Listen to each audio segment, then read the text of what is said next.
యేసునామంలో అందరికీ వందనాలండి. ఈరోజు బైబిల్ గ్రంథంలో నుంచి ఒక వాగ్దానాన్ని మనం చదువుకుందాం. అతడు నాకు మొర్రపెట్టగా నేను అతనికి ఉత్తరమిచ్చేదను.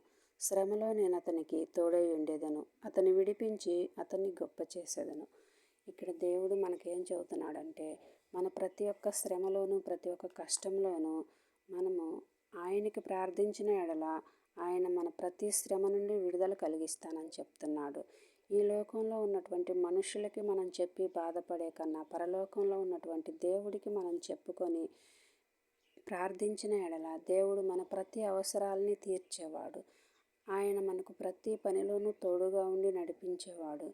కాబట్టి మనము ఏ అవసరం ఉన్నప్పటికీ, మనకెంత కష్టం వచ్చినప్పటికీ మనం దేవుడి దగ్గర మోకరించి ప్రార్థించి అడిగి ఆ శ్రమ నుండి విడుదల పొందేవారిగా ఉందామండి.